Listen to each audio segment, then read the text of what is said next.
Y después de este corto receso nos dirigimos a Riohacha, La Guajira, donde un grupo de 3 jóvenes de la Universidad Nacional tienen un proyecto con fibra de coco y resina. Así es, en este proyecto partimos de un punto, y es que realmente el uso de los cocos se ve muy limitado al consumo, mayormente de su pulpa y su jugo, mientras que los demás componentes como la cáscara, si bien pueden usarse como elemento decorativo o artesanal en algunos lugares, pocas veces suele tener este fin, y la mayoría de veces resulta como un residuo orgánico simplemente usado para compost.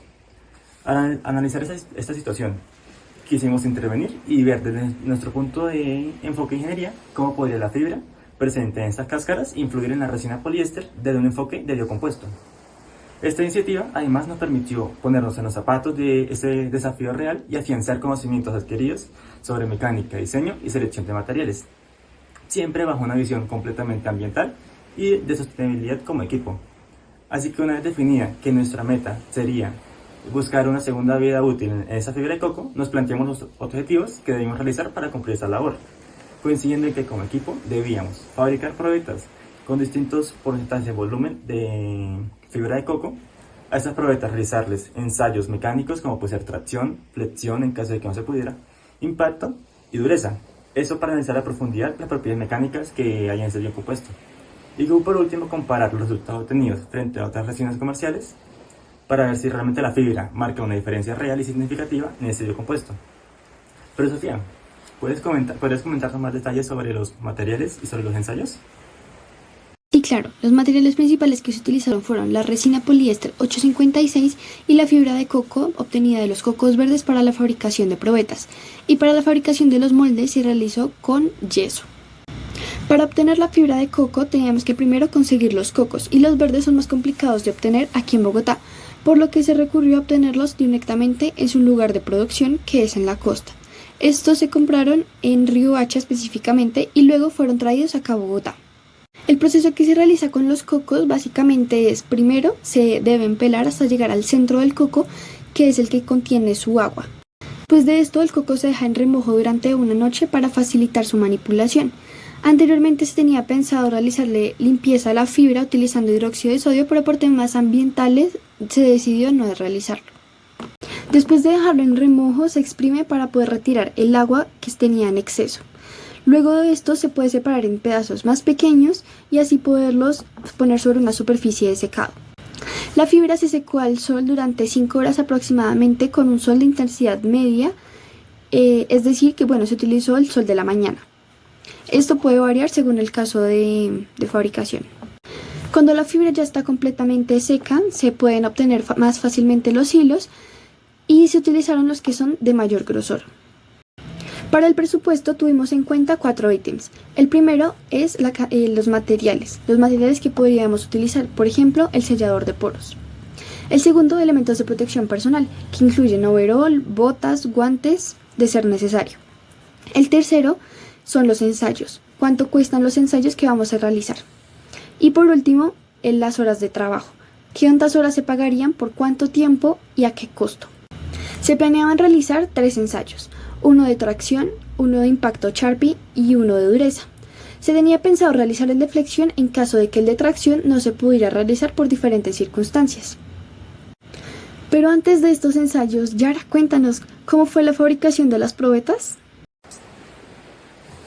Claro que sí, Sofía. La fabricación de estas probetas, aunque podría parecer sencillo, resultó siendo todo un desafío lleno de diferentes inconvenientes a lo largo de nuestro proyecto. Por ejemplo, primero decidimos diseñar las piezas patrón de nuestros moldes en impresión 3D, esto para poder estandarizar las medidas y tener un control más relevante sobre estas, a la vez que luego se llevaron a imprimir y se ultimaron detalles como la limpieza y el lijado de estas. Luego de esto procedimos a la fabricación de los moldes en yeso. Pero Esteban, ¿tú podrías darnos más detalles acerca de estos, no es así? Por supuesto, ingeniero Yara.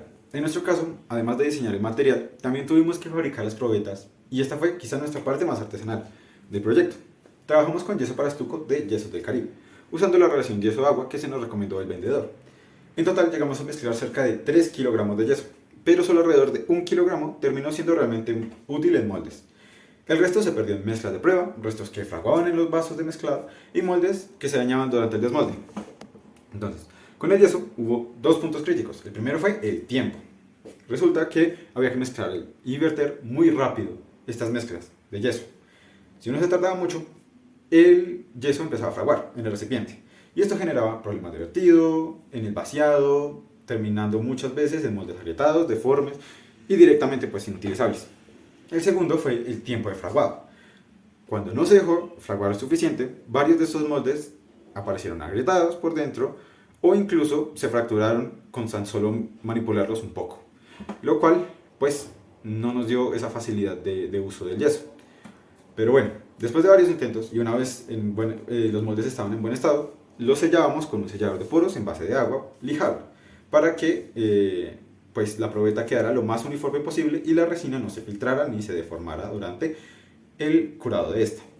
Con la resina también hubo que hacer una etapa de ensayo y error. El proveedor no nos dio mucha información técnica, entonces nos tocó hacer pruebas hasta encontrar una mezcla que curara bien. Al final optamos, trabajando la resina poliéster 856, por un porcentaje de un 1.5 de catalizador, usando en total cerca de unos 650 mililitros de resina en todo el proyecto.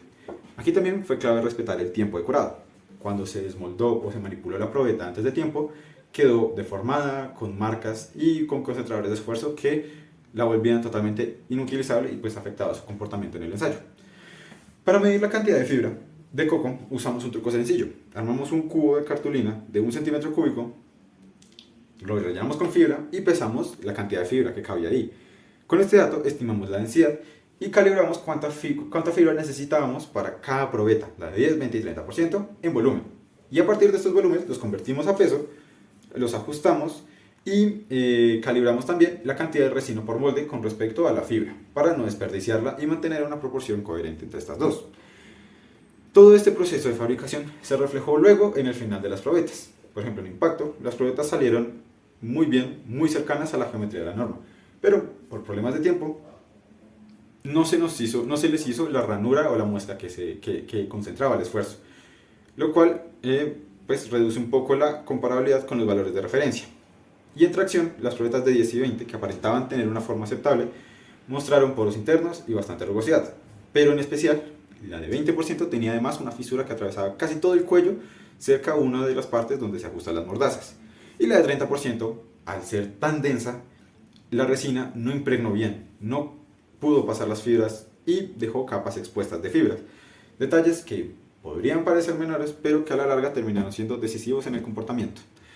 Pero para profundizar más en los ensayos, la ingeniera Ana nos va a comentar y nos va a acompañar sobre estos detalles. Primero voy a mencionar las normas que se tuvieron en cuenta para realizar las probetas. Para tracción fue la norma D638. Para flexión la norma D790. Para impacto la norma D6110-17. Y para dureza la 102240. Se realizó el ensayo de tracción donde efectivamente se vieron las consecuencias del estado de las probetas. Hubo una confusión con el ensayo de impacto, ya que únicamente se necesitaban 3 probetas, nosotros realizamos 9. Aunque finalmente se dio la oportunidad y pudimos ensayar las 6 restantes. Esto de igual forma sucedió con las probetas de flexión, aunque no recibimos los resultados a tiempo. Y finalmente, por cuestiones de disponibilidad del laboratorio, no se logró hacer el ensayo de dureza. Entonces, Esteban, ¿cuáles fueron los resultados de los ensayos? Sí, un total caos con estos ensayos, pero ¿qué logramos obtener de ellos? Bueno, podemos observar que en los ensayos de impacto, al agrupar los datos de las 9 probetas, se evidencia que al mejorar, al impregnar con más fibra el material matriz, hace que la absorción de energía sea mucho mejor. Si observamos la tabla de datos, podemos ver que las probetas de 10% absorben cerca de 1.6 joules y las de 30 prácticamente duplican este valor, siendo este 3.5 joules. Y en la tenacidad la misma situación. En las de 10% es de 0.013 joules sobre milímetro cuadrado y en las de 30 es de 0.025 joules sobre milímetro cuadrado. Entonces, en términos sencillos, llenar el material con más fibra de coco hacía que el material aguantara mejor el golpe antes de romperse. Cuando se compara estos datos con la resina poliéster sin refuerzo de fibra, podemos ver que el compuesto absorbe prácticamente el doble de la energía, lo cual es muy positivo para nuestro proyecto, ya que es justamente lo que buscábamos, que la fibra que viene de un residuo empiece a trabajar a favor del desempeño mecánico de nuestro material. En tracción, pues la historia se fue diferente. Lastimosamente solo la de 10% completó el ensayo completamente.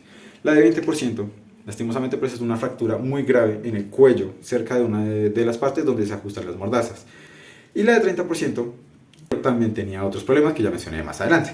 En ambos casos, la máquina no alcanzó a registrar el valor completo de la curva, pero aún así con estos datos pudimos observar algo interesante, sobre todo con la de 30%, y es que a pesar de tener zonas con fibras expuestas y problemas claros de impregnación de la resina, pues esta mostró un esfuerzo máximo muy cercano a la probeta del 10% y fue muy superior a la del 20%. Esto sugiere que el material sí tiene potencial, pero que la forma en cómo fabricamos las probetas no nos permitió que ese potencial saliera al aire y se viera reflejado en una curva de tracción limpia, ni nos permitió hacer una comparación fiable sobre la resina sin refuerzos. Entonces, en conclusión, pues pudimos observar que juntando los resultados, las conclusiones no eran solo en el ámbito del material, sino también en la forma como lo fabricamos. En impacto, pues las probetas estaban relativamente bien, moldes pequeños, menos fibra por volumen y funcionaba más controlado. Se notó en el ensayo, aunque con poros, con rugosidad, el material pues evidenció el esfuerzo de la fibra en el material, mientras que en la de tracción pues hubo muchos problemas, ¿sí? La barra era larga y delgada, intentamos meter mucha fibra adentro y pues observamos que el problema principal fue, en el caso del 30%, la penetración de la resina. Y también tenemos nuestra teoría de que por el almacenamiento, que no era controlado, era un almacenamiento riesgoso, es probable que esto haya causado el quiebre de una de las mordazas de la resina de 20%. Entonces, juntando todos estos puntos y los problemas comunes de superficies rugosas, poros internos y demás, pues hizo que la probeta se llenara a puntos débiles y que no fueran datos fiables para tenerlos totalmente en cuenta. Entonces, esto explica principalmente el por qué nuestras probetas con mayor cantidad de fibra, principalmente tracción, fallaron prematuramente. Pero bueno, no todo es tan malo. Para concluir, para ir cerrando el proyecto, pues hacemos unas explicaciones. Resulta que este proyecto nos acompañó prácticamente todo el semestre. En el programa teníamos previstas unas 8 semanas y unas 4 horas de trabajo por estudiante, que entre diseño, fabricación, ensayos, redacción de informes y reuniones, pues teníamos pensado eso. Pero a la larga no fue así. Hubo días que fueron muchos más largos, días que salieron grandes sorpresas y sobre todo problemas con el yeso.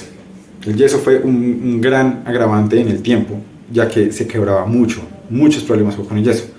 Pero entonces, más allá de las horas, lo que nos llevamos de este proyecto es la práctica real de un proyecto de ingeniería.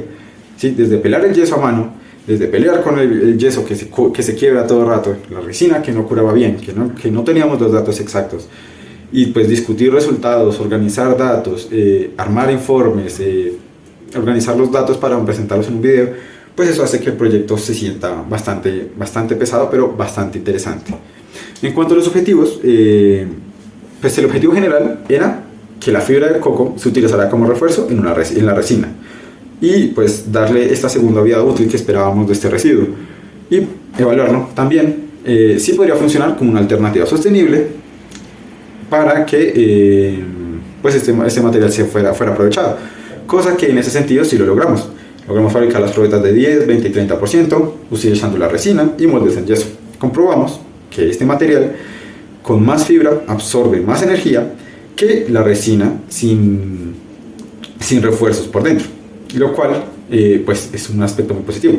En tracción, pues los defectos de fabricación no nos permitieron tener datos viables, datos confiables para sacar conclusiones definitivas, pero pues sí tenemos opiniones parciales respecto a lo que les mencioné anteriormente. Entonces, en general, si yo con mis propias palabras tuviera que resumir este proyecto de Coco Loco, diría que la fibra de coco realmente sí tiene potencial real como refuerzo. Habría que hacer más pruebas, habría que hacer más prácticas, pero pues esto nos confirma que el material no es solo la receta, el proceso de manufactura es realmente fundamental. El siguiente paso, a partir de aquí, no sería cambiar la idea, sino fabricarla mejor. Muchas gracias por su atención.